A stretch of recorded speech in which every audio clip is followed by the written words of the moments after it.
You idiot! What's wrong with you? What's your problem? Come on, hurry up. Can't you do anything by yourself? Now raise your hands if you've ever said these words to someone or heard these words from someone. Wow, a lot of you. My God. Slow learners hear hurtful words like these every day. Statistically, over 1 out of every 8 people, or around 1.1 billion people around the world, are slow learners. That's a lot. My friend has this family member, a cousin of his. He's a slow learner too, and this is the story of how we first found out. Now this was years ago, back when he used to work on a fishing boat. One day, he got into an argument with the crew, and they just decided to abandon him on a remote island in the middle of the ocean. Something like this just doesn't happen to anyone, right? Now thankfully, he did make it out alive. But this was the incident that they first discovered he was a slow learner, or medically known as borderline intellectual functioning. Nobody in his family had a clue that he was a slow learner. But it's not just my friend's cousin. Countless slow learners are in a blind spot, mainly because it's hard to tell whether or not someone is a slow learner. So, who are they?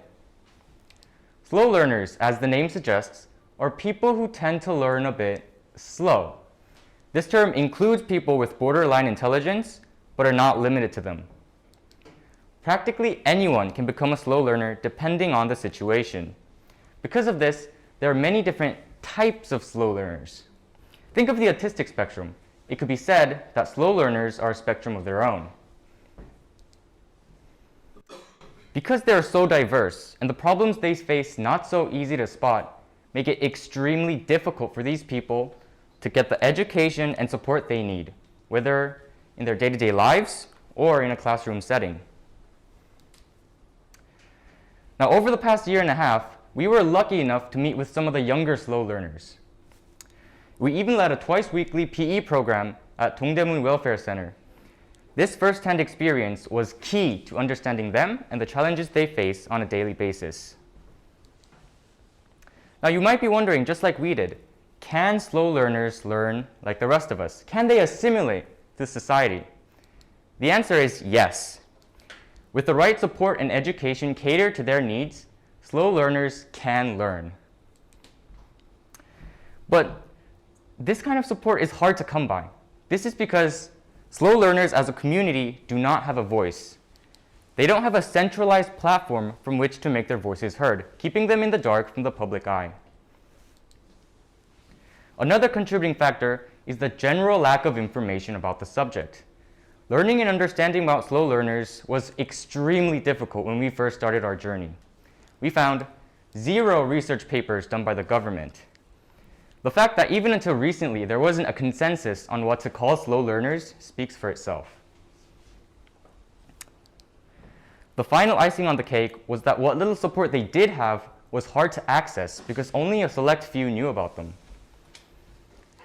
Introducing 거꾸로캠퍼스, the all-in-one web platform for slow learners. 거꾸로캠퍼스 offers 3 key services. First is the information service. Education and welfare centers can host and share specialized programs on the platform for users to browse through.